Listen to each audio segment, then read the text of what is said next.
Assalamualaikum warahmatullahi wabarakatuh. Alhamdulillahirabbil alamin.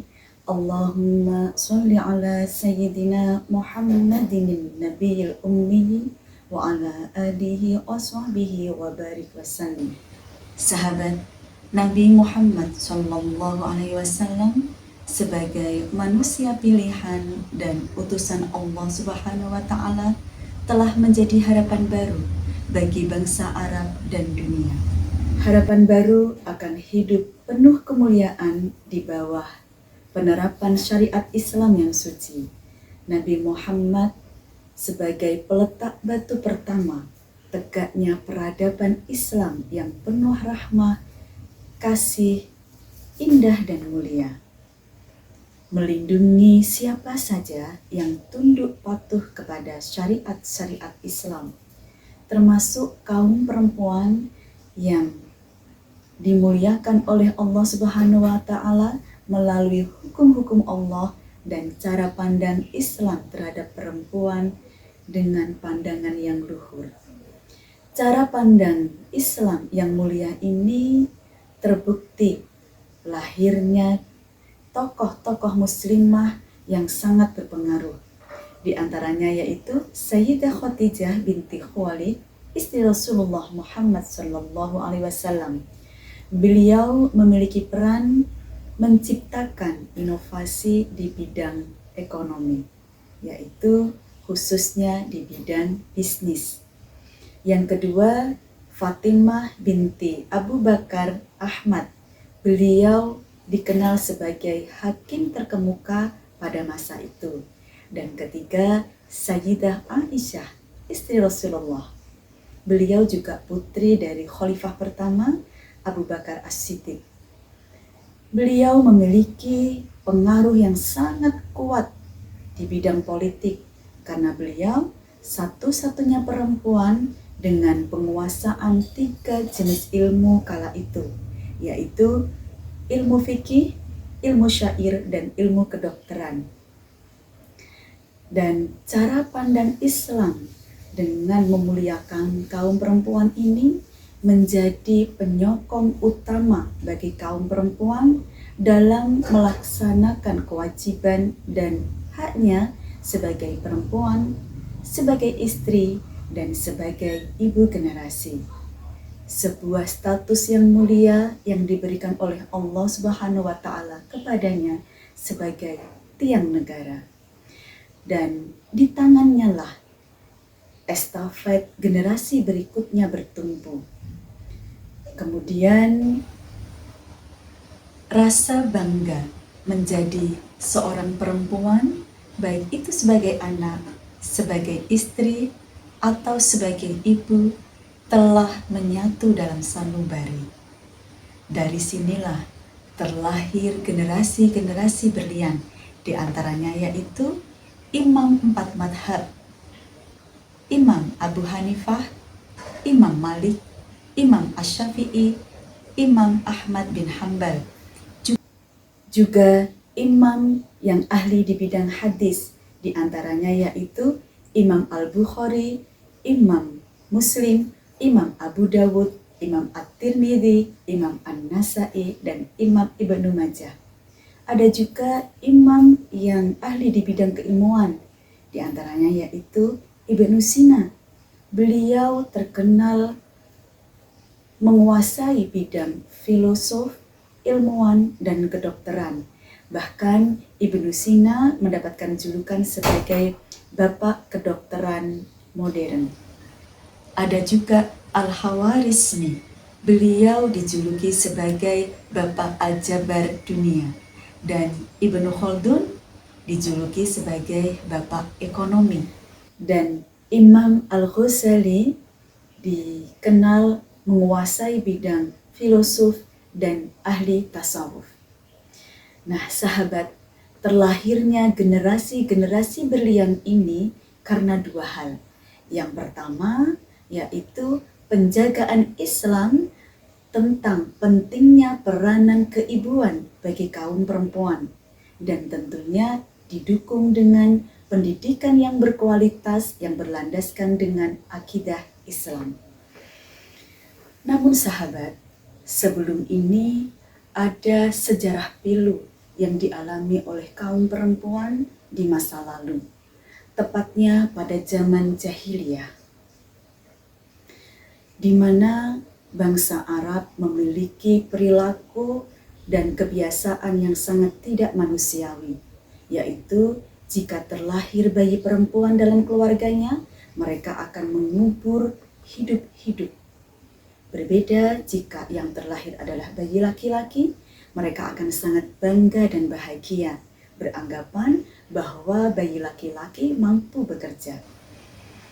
Nah, Imam Fakhruddin Ar-Razi yang wafat pada tahun 606 Hijriah dalam kitab tafsirnya Mafatihul Ghaib juz 20 halaman 330 mengatakan bahwa terjadinya penguburan bayi perempuan hidup-hidup di kalangan Arab yang tidak manusiawi ini setidaknya ada 3 alasan. Alasan yang pertama yaitu khawatir jika tertimpa kemiskinan, baik itu kemiskinan menimpa pada orang tua yang memeliharanya atau menimpa bayi ini ketika mereka dewasa. Alasan kedua, khawatir perempuan tidak bisa bekerja sebagaimana laki-laki.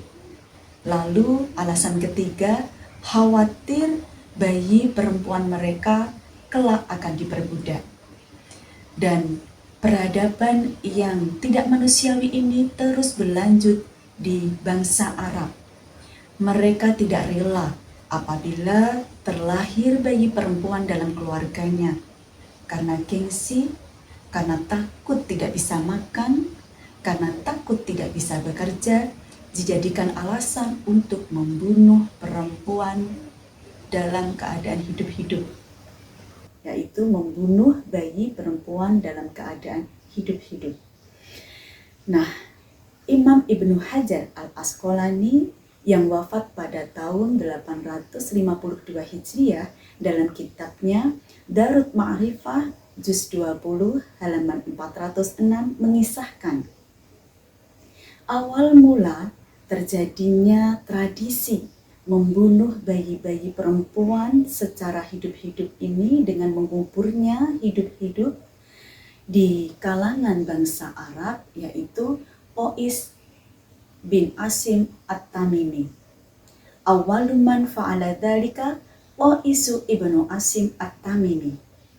Kisah ini bermula ketika Nu'man bin Mudhir, penguasa Irak, memimpin pasukan besar untuk memerangi musuh-musuhnya, di antaranya yaitu Bani Tamim.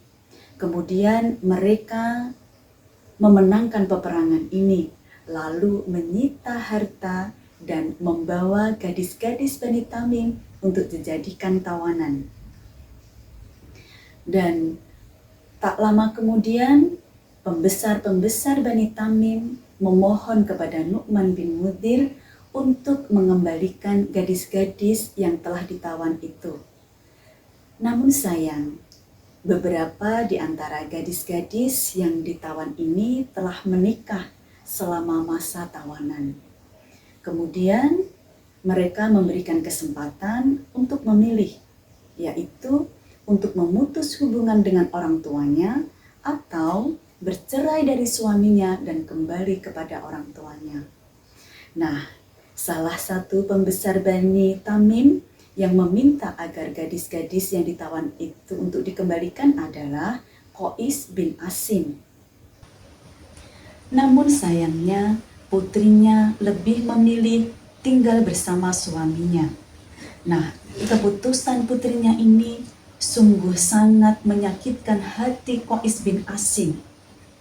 Ia merasa dihianati oleh putrinya sendiri. Kemudian ia bertekad akan membunuh bayi-bayi perempuan yang terlahir dalam keluarganya di kemudian hari. Lalu tradisi ini menyebar di kalangan Bani Tamim dan suku-suku lainnya. Nah, setelah kejadian yang tidak manusiawi ini terus berlanjut di Arab, kemudian datanglah Islam yang dibawa oleh Rasulullah Muhammad SAW untuk mengajarkan perihal moralitas yang luhur kepada bangsa Arab. Islam datang sebagai penolong bagi kaum perempuan yang mendapatkan perlakuan tidak manusiawi pada masa itu. Dan Nabi Muhammad dengan risalah yang dibawanya membimbing masyarakat Arab dan mengantarkan mereka memahami moralitas yang mulia di sana.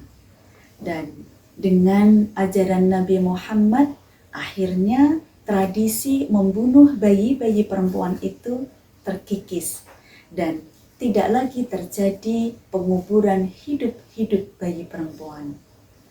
Dan alasan khawatir tidak bisa makan tidak bisa lagi dibenarkan, karena pada hakikatnya yang menjamin semua itu adalah Allah Subhanahu wa Ta'ala.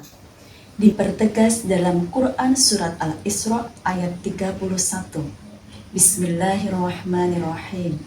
Wala taqtulu auladakum khasyata imlaq. Nahnu narzuqukum wa iyyakum. Inna qatlahum kana khita'an kabira. Janganlah kamu membunuh anak-anakmu karena takut miskin. Kamilah yang mencukupi rizki mereka dan kepadamu. Membunuh mereka itu sungguh dosa yang besar.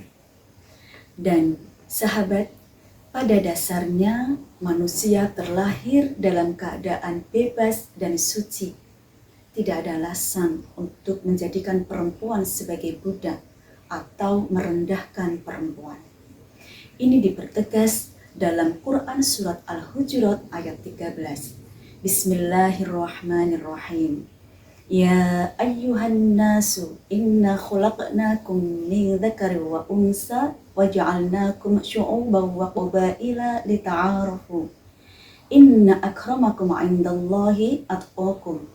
Innallaha 'alimun khabir. Wahai manusia, sungguh telah kami ciptakan kamu dari jenis laki-laki dan perempuan, dan kami jadikan kamu bersuku-suku dan berbangsa-bangsa untuk saling mengenal secara baik. Sungguh, yang termulia di sisi Allah di antara kamu adalah yang paling takwa kepadanya. Dan sesungguhnya Allah Maha Mengetahui lagi Maha Teliti. Jadi sahabat, yang paling mulia di sisi Allah bukan karena laki-lakinya atau bukan karena perempuannya, akan tetapi siapa yang paling takwa di sisi Allah.